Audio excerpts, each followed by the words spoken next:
Hello, and welcome to another episode of Speak, Film, and Enter, a podcast where we review and rank movies. I'm Nate. And I'm Dylan. And today we are reviewing the brand new movie from A24, Everything Everywhere All at Once, starring Michelle Yeoh. Mm-hmm. Yeah, kind of a multiverse concept, but not in a Marvel movie. And kind of a comedy, drama, adventure, I guess you would call it. I mean, it's kind of... I think that's fair. I think all three of those genres are present. Mm-hmm. But yeah, certainly it's getting a lot of buzz right now. Yeah, absolutely. This is one of the best reviewed movies, not just of early 2022, but in the last 5 years. Yeah. I mean, this currently has, what's it sitting at on Rotten Tomatoes? 96% from critics with an average score of 8.7 out of 10. 94% from audiences. Also, 4.7 out of 5. Letterboxd has it as a 4.6 right now, which might be the highest ever on their site at the moment. I'm not 100% sure. Yeah. Really good movies. I'll see if I can have like a 4.3 or a 4.4. So 4.6 seems like it literally might be first in the entire site. Yeah, it very well could be. Do you want to tell people, give them somewhat of an idea what it's about? Also, just really quick, I want to say that this is going to be a spoiler review. There's just a lot to get into with this movie. If you've already seen it, you're aware that there's just a ton going on. So there's a lot to pick apart and talk about with this one. So definitely something to go see and then come back and hear our full thoughts with spoilers. Yes, absolutely. Before I get into what it's about, should we get into all that jazz? Yeah, let's do it, because we always forget to do that. Yeah, or I shouldn't say we always forget. We always almost forget. And then one of us remembers. But if you're watching us on YouTube, subscribe to the channel, like the video, hit the bell. Make sure you get notifications from when we have new content. If you're listening to us on a podcast, follow us on Spotify, Apple Podcasts, wherever you get your podcasts. All of that just really helps the channel grow, and we really appreciate it. Absolutely. So yes, everything, everywhere, all at once. Here's what it's about. An aging Chinese immigrant is swept up in an insane adventure where she alone can save the world by exploring other universes, connecting with the lives she could have led. I like that the synopsis tells you that the movie is insane. Like that, that's not something that the description normally gives you, right? Usually that's just some person's opinion on the internet that this movie is insane, but the studio itself is letting you know. Yeah, they're co-signing. Yes, this is insane. And they use the word adventure too. So then I definitely feel vindicated calling this an adventure movie. You should. Yeah. I don't think that's one of those cases where it makes a negative or anything like that. So yeah, and we went and saw this together as well with our friend Steve. So let's get into it a little bit here. Let's get into what works. You want to talk about what works? I think that makes sense to start there. Yeah, let's talk about what works, because there's a lot in this movie that I think works. It's long and fast paced, and it throws a lot at you. I mean, this is one of those movies that it feels like, I mean, there must have been ideas that they had that didn't make the cut, but it doesn't feel like it. Yeah. It is unique and creative. I mean, if anybody who complains to you or that they don't make original movies anymore, first off, they do. Nobody goes to see them. Like last year, the only movies that made money were franchises and Marvel. But this is singular, in my opinion. And I think that's a very good thing. This is bold and daring, and it goes for it. And I love even when it doesn't always work for me. I'm always going to have more appreciation on the side of boldness and creativity and just trying for something new. And this movie has that in spades and in googly eyes as well. No, amen. You pretty much said exactly what I was going to say. I think the boldness and what they're willing to take a chance on, Yeah. not only in the plot, but also the humor. The humor is very, I honestly just keep coming back to the word bold. Like it definitely pushes some boundaries, and there's some visual gags that's like, oh, okay, like I see why this is an R-rated movie now. Like it takes chances. Yeah. And I would say, like you mentioned at the very beginning, like the pace and how much they throw at you. This movie kind of made me feel a little bit kind of the way that like Scott Pilgrim did the first time I saw it, where it's like it's stylish and it's fast and it's like it's almost overwhelming, but like it's at a pace where you can just keep up enough to be ready for the next, joke or cool visual thing or whatever it might be, fight scene.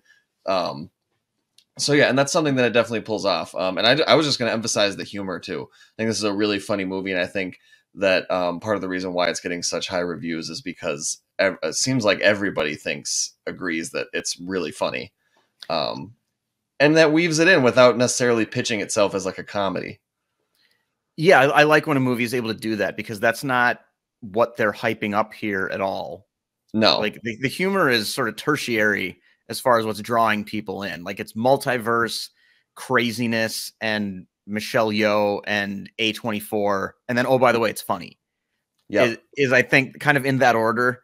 Mm-hmm. I also wonder how much just the A24 stamp has helped this movie, at least from like a marketing standpoint. Because because I remember seeing the first trailer for this like months ago. Mm-hmm. And I just thought, like, oh my God, a multiverse movie? Like Marvel's doing that all the time now. We've seen it in like Rick and Morty a lot. And but then I saw from A24, and we're big fans of them here, but they do weird stuff, and they let directors just do their thing. And this might be the best example of that, of them just like the Daniels just being like, whatever you want to do it, because the weirder this is, the more hype there's going to be, the more people are going to be talking about it. I mean, these are the same guys that brought us, what was it? Oh my God, Swiss Army Man. Yeah, I was going to say, what are some of the other movies that the Daniels have done? I know Swiss Army Man is, I think, maybe the highest. Yeah, I think that's kind of the big one. Let me see if I can, let's see, directors. And it's Daniel Scheinert and Daniel Kwan, by the way. It's two not related guys whose first names are both Daniel. They also brought us the poster when it says directed by Daniels. Yeah, it's plural. There are two of them. Right. The Death of Dick Long. They also brought us.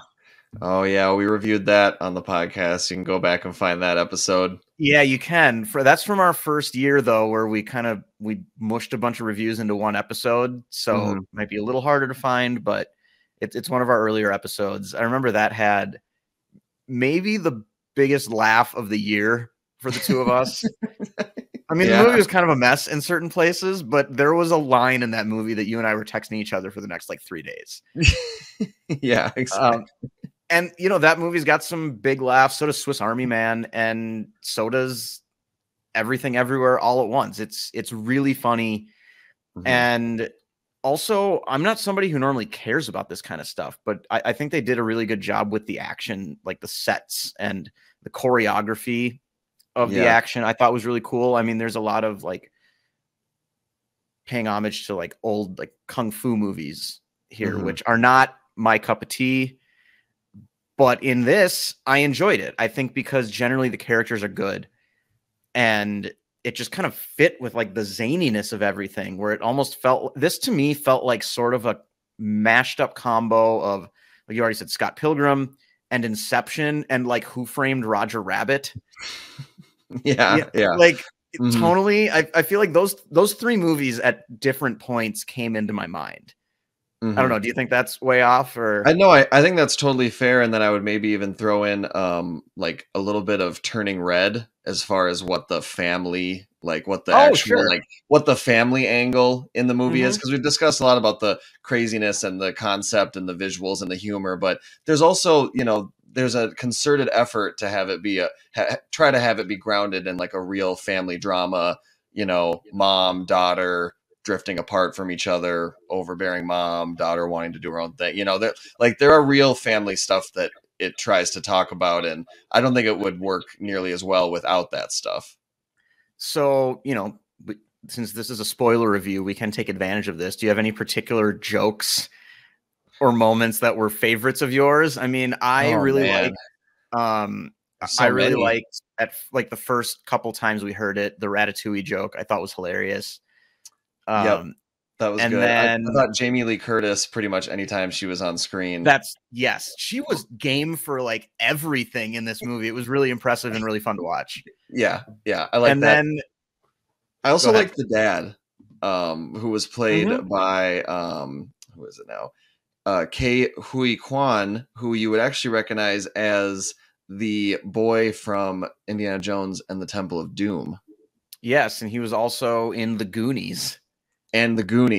So it's I had no idea that that connection, even like while I was watching it. I didn't really put that together, but then I found that out afterwards. I was like, oh god, duh, like that's why he seems familiar. But I thought, like, I don't know, for him, for someone I haven't seen in like any other movies, I felt like he was actually perfect for this because he has that childlike excitement and enthusiasm. Yeah, and he can effectively portray that, and that's totally what was needed going against Michelle Yeoh's very serious kind of demeanor. She's playing it straight most of the movie, and he kind of has to be the fun dad, and I felt like he was perfect for that. I like that point. I also like, at least like the theory or the idea behind the joke about the everything bagel. Yeah, I like that. Yep. I mean, it wasn't like my favorite joke as far as execution went in the movie, but it was just something that I saw and thought, oh, that's clever. Mm-hmm. And also the whole concept of to trigger to connect to their other timelines. I knew I was forgetting something big here with to connect to their other timelines, or and to get anything from that to use in their current one, they need to do something that's so outlandish and so unique that then they can like identify and make the connection. So that it's like the first time you see like the dude like eats a thing of lipstick, you're just like, why is he doing that? And then you find out that they have to do that. And that was a running joke about like, well, what are you going to do to trigger this? Like, what weird thing are you going to do? And then like, that was a running joke that I felt like was pretty effective almost every time. Like, even when I saw it coming, I was like, God dang it. Yeah. That was one of those things where it feels a little bit like cheating to me. A little bit. Because this is a rule for their multiverse that they just made up that allows them to just do zany, weird shit. Yes. And I'm not saying that makes it bad or wrong, but it does, like, there was just a little part of me that felt like, well, this is convenient. Mm-hmm. But they nailed most of the jokes. Like, I don't care. I think it was a good thing, but I did find it funny that like they made a rule within their universe that just allowed them to be weird as writers. Yeah. Like, they could have just had like it doesn't need to be there. It's not essential to anything. No. It could have been like, you have to say your name backwards 3 times and that's it.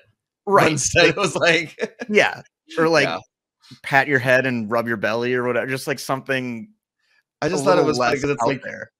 Especially later when you meet like the group of people who like do this and jump around all the time, and they're like quote unquote like professionals, like professional like hitmen, and like the weird things they do to trigger it, like it just I don't know. My god, I don't want to get into this bit too much here on the YouTube channel or the podcast or whatever, but the bit with the trophy was unbelievable, and it was the whole theater was dying. like I knew I can't believe it. I knew it was coming, but the way that they did it was so aggressive. And I guess I appreciate that because like they telegraphed the shit out of it, that it was coming, and they didn't see, you know how we talk about how our brain just kind of makes puns like subconsciously? I was going to say, they didn't half-ass it. Yeah. They really just went all in for it, because when you know it's coming, you've got to go like, you got to go like beyond. Yeah. We could have just made puns about that for like this entire episode and not even reviewed the movie. I know. What was the other one that I said? You got to go all in or go? Yeah, you got to go all in. All right. Well, I guess now we can transition to what doesn't work in our opinion, and I think this is maybe where we're going to get a little controversial because, as we mentioned, so far this movie is pretty much universally beloved. I did want to bring this up because I looked this up while you were reading the description, because I saw the 4.6 out of 5 on Letterboxd and thought, like, that's way up there. Like, I know it's close to the top. This is currently the #1 reviewed movie of all time. Oh my God. On Letterboxd. Wow. Which is bananas. I mean, so this is actually going to be controversial because it is. It's as if we were about to tell you what doesn't work with The Godfather. Yeah. Like Parasite. Yeah. But sometimes you got to do what you got to do. And here at Speak Film and Enter, we have too much integrity to just go along with the crowd mindlessly. Right. We're not sheep. We're going to. That is one thing. I don't even know what else we would be. The shepherds? That doesn't really make sense either. Yeah, I don't know. Nobody's really going to follow us with this opinion too much.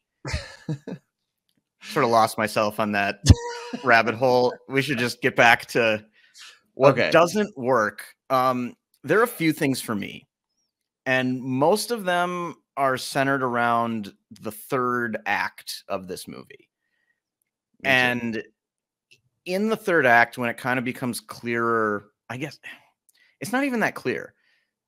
Like why the stakes of this story are as high as they are, I'm still not entirely sure about.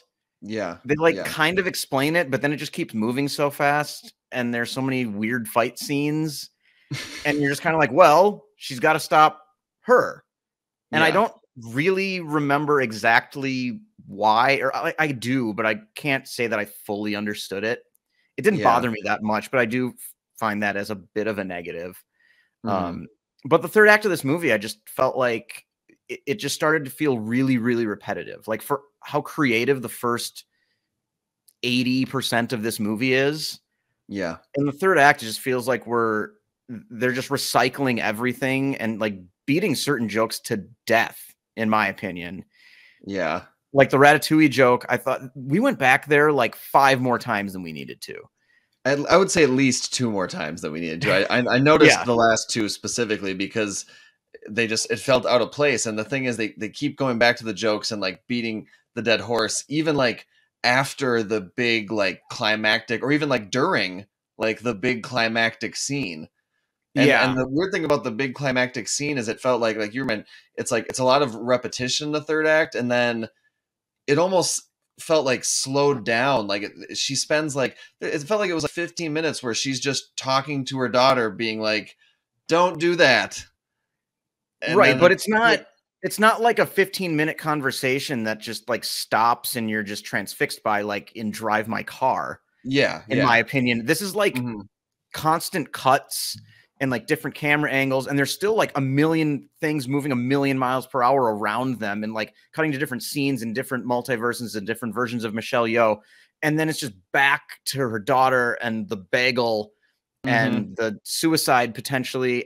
But like their conversation never changes. It's just the same thing over and over and over and over. Yes. Yes. And that just really wore me down at the end of the movie. I mean, I should have mentioned this in the what does work, because I like the themes of this movie quite a bit, where they kind of really sneak in a story about like millennial angst and depression and suicide and like guilt of the older generation of like maybe not living up to what they thought their potential was, or like, you know, how we all view this idea of like, we're aware of so many things that we could be doing now that just choosing one thing just feels unsatisfying almost no matter what it is, because it feels like it could always be better.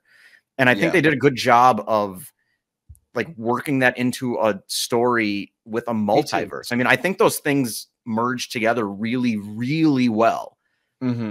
Which is, maybe if I see it again, it might not bother me as much at the end, but I just really felt like, and this movie is 2 hours and about 15 minutes. And with how repetitive and like drawn out the third act felt to me, I really felt like this could have been like 2 hours, hour 55. Yeah, I just, and it's it's interesting how they bring in those other themes like you mentioned, and you mentioned they kind of sneak up on you. But also, like, even with all that, I still didn't really feel like I didn't feel like the emotional punch of like that last moment like the way I should have. If I like agree with that. And I think it's because they're just, for me at least, it was because I felt like I was getting the same 30-second conversation over and over for like 15 minutes. Mhm. And by the time it got to the end, when we get to like our resolution, I just felt like, okay, I know how this is going to end now. And then we just got to watch it keep going for like 10 more minutes. Yeah, and it felt like, like they're having this conversation or whatever, and then like, it starts going this way, so then you see how that would play out in 6 different multiverses. Then it starts going Right. this way, and you see how that would play out in 6 different multiverses. And while that's cool and like different, it also made it hard for me to really feel like what was actually going on that I was supposed to be paying attention to, like the conversation itself and the emotional like connection between the mother and the daughter. Like it's like, all right, I actually just want to invest in that now. Stop bringing me out this way and then bringing me this way, and like, can we just chill here for like a little bit? Yeah, and yeah, I like that point because I mean it does go with, again, I like what they were going for here thematically with mixing Me it. too. Like the villain in this movie is just her daughter, like wanting Who to experience everything at once so that she's not grounded to any one space, and like life itself becomes unsatisfying, which is Yeah. very, And very relatable. and But also the backstory of that like she's that way because her mom in a different multiverse pushed her too hard and was too controlling or too and wasn't right. And accepting of just who she was. exactly, so like that fits. It And like does. from a writing standpoint, like I think that's a great angle to take. Mhm. um I just think but it kind of got up its lost own and ass a little bit too much. mhm. Last thing I wanted to say for what didn't work for me is I did not like that kind of Michelle Yeoh's character, her sort of epiphany moment of like, oh, I know how to defeat this. Kind of came out of left field and wasn't introduced to the audience even until she thought of it in the third act, which was to kind of have the It's a Wonderful Life soul sort of Approach. approach to life, which is just like finding the happy things. And like, that's how you, like, some people fight that way, Yeah, which is using the fine in itself. powers. But it was like something she pulled from her husband's attitude, which we hadn't really been privy to or hadn't been shown to us before that. I mean, once she said it, it like fit Yeah, retroactively with how he was. But if we just had something in the first act of like him talking about like, can't you just look at the good things that we have, even though we have this like tax audit and everything, like just something little like exactly. that to where it didn't feel like the solution was hidden from me and then Mhm. just dropped out of nowhere with like 20 minutes left in the movie. Yeah, exactly. Like you pick up pretty quickly that like part of the dad's personality is that he is more upbeat and he's trying to stay positive, but But he kind it of just was looks like a fool. yeah, he kind of yeah, it's never shown on that deeper level as to like what that really means to their relationship until Well, like basically like you said, until they're like, and this is how you save everyone. Like, yeah, and oh, I okay. think what they were going for is, I mean, the whole movie is from her perspective.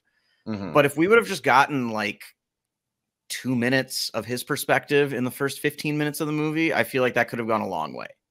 Hmm. Agreed. Agreed. All right, With should we that move on? said, do we want to get into the performances here? Yeah, I think so. All right. I think the big one is Michelle Yeoh. She's great.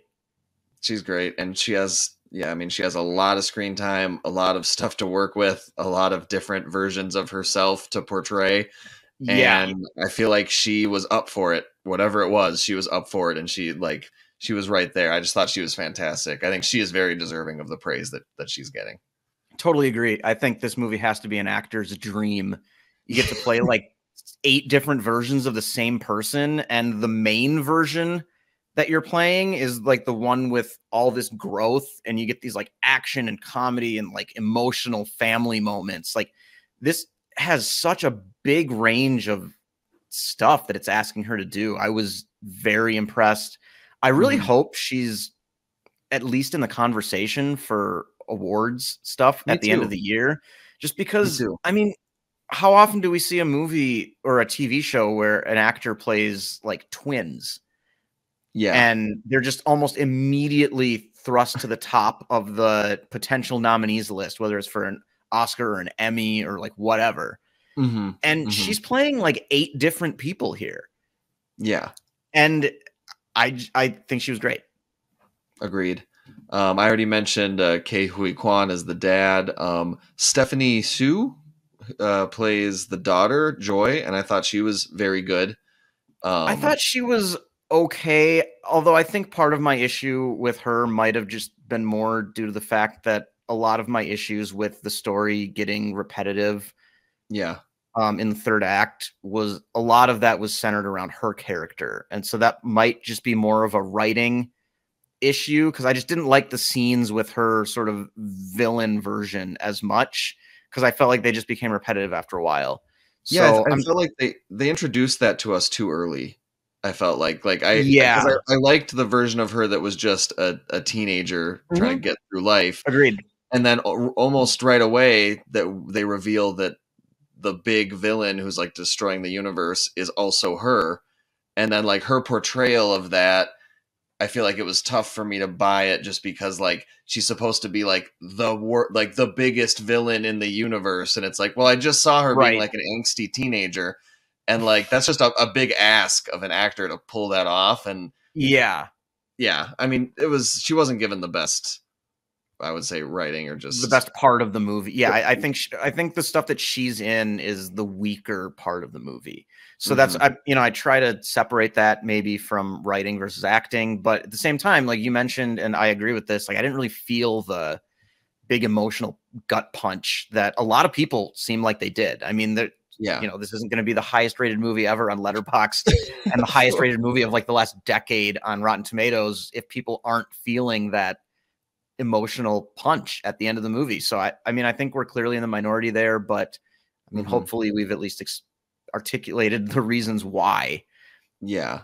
And then going on to other one, I mean, Jamie Lee Curtis, we also need to just from the beginning, when you meet her and she's just the IRS agent, she's perfect in that and hilarious, and just her whole demeanor. But then the way that she also evolves and gets to have like 2 or 3 or 4 versions of that character, and the way that she really leans into it. And the whole time I was just like, wow, Jamie Lee Curtis, like I wouldn't have expected this out of you, but you're like perfect for this.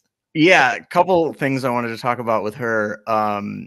First off, I thought it was cool how game she was to play like sort of a saggy, gross older woman working in the where were they, like the tax office or wherever she was, IRS, the state, whatever. I mean, like they dress her up and she's kind of slouchy and just like grumpy and angry and just not a nice person to look at or talk to or like anything.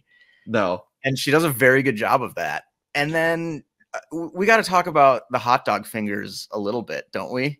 Yeah, we would be remiss if we didn't mention I just want to tell people costume.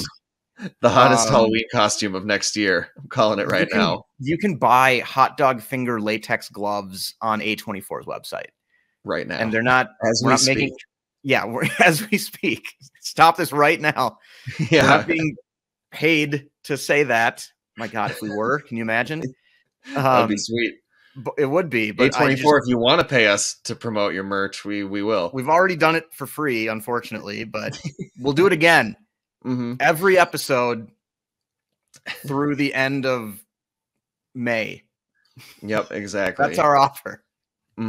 This week, send us some free hot dog finger gloves. Some midsummer bouquets. Oh my God. They're kind of insane.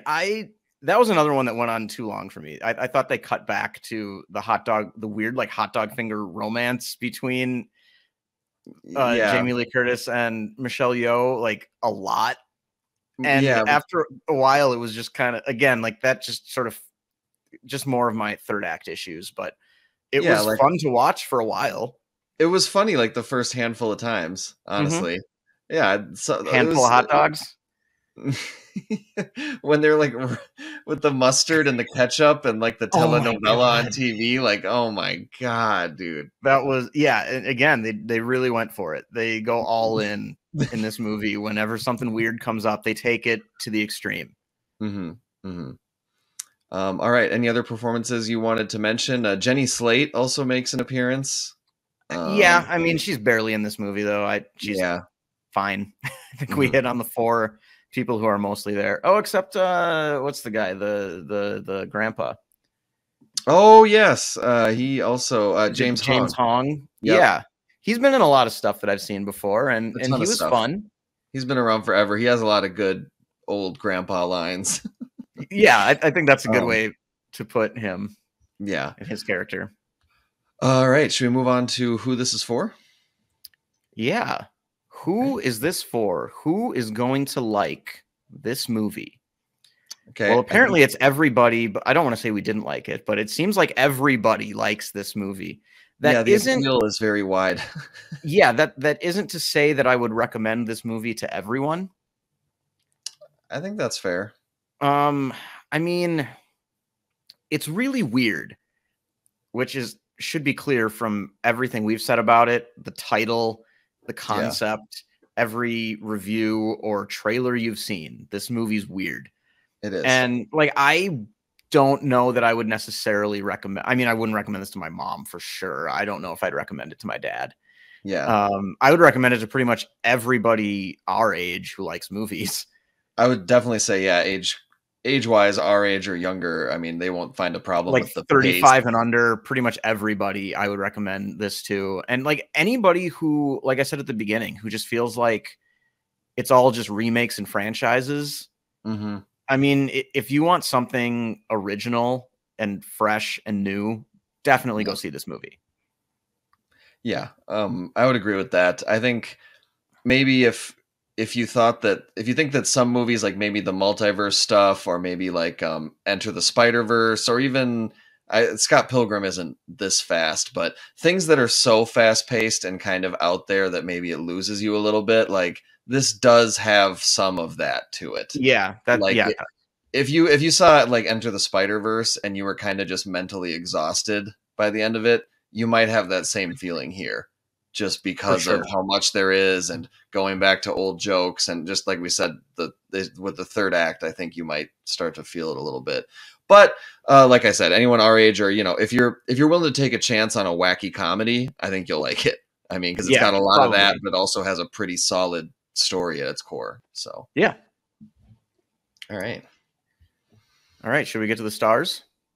Yeah, I think so. I'll let you go first this time. Yeah, we will be back in a moment.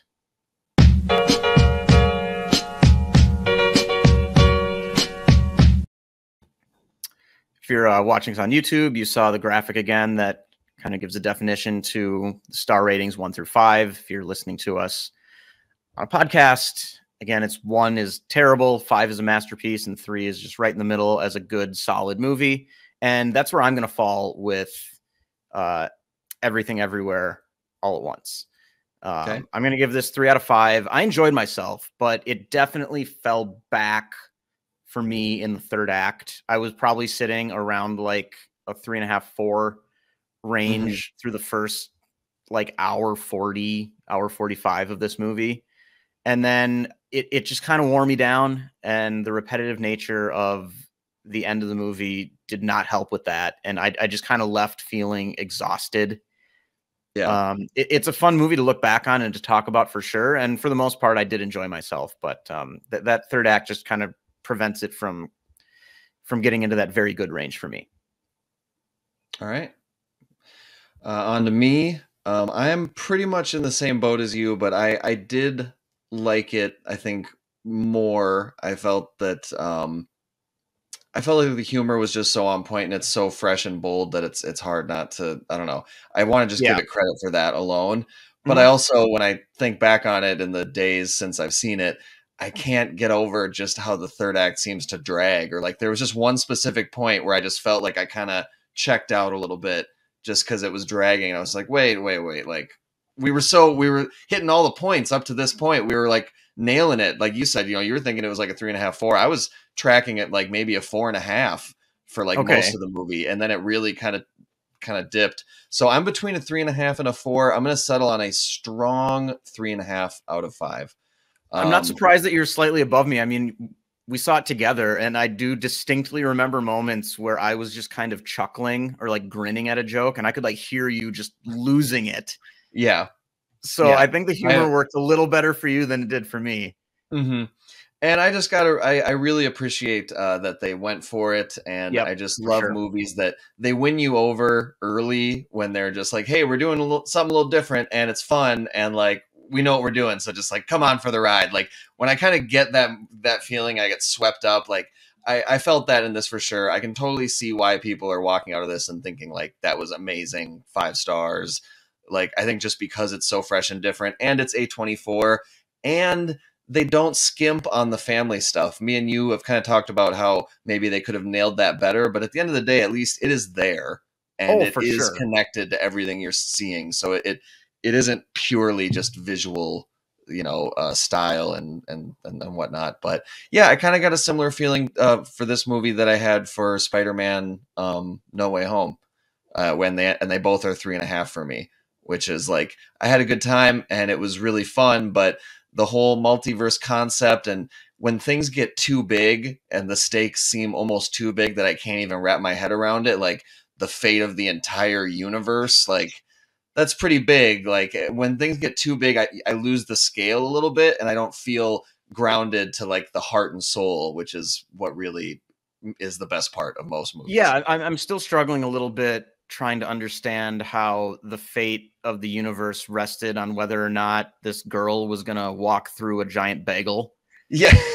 I'm not quite there. If you are in the comments, definitely let us know, because like we said, I mean, this is the most loved movie of the year. I've read multiple reviews of people saying this is their favorite movie ever. Yeah, people are saying it's the best movie, not just of this year, but in years. Yeah, like, plural. The hype on this, and I mean, not even the hype, but just the reviews on this and the reception to it has been off the charts. I'm gonna say right now, maybe we should circle back around to this movie in like a few months. We'll have kind of a revisited like segment or something, because I would like to see this again when it comes out on streaming and give it another chance. I'm open to maybe the third act didn't work for me the first time, but it'll work better the second time. I mean, because when it's this widely praised, I mean, I'm going to give it a second shot. But again, and this is all to say that we did like it. 3 is good. Yeah, I think we're both in the good, not is really good category. So we're just not crowning it yet. We're just not. We're not crowning it as the best. Reserving judgment until viewing number 2, at least. Yeah. So, but yeah. So there we go. Is there anything else you wanted to say about Everything, Everywhere, All at Once? I have nothing left to say about Everything, Everywhere, All at Once. All right. Is it my turn to put a wrap on the show? It is. All right. I'm sending you back to Gideon in 1,000 pieces, you slag.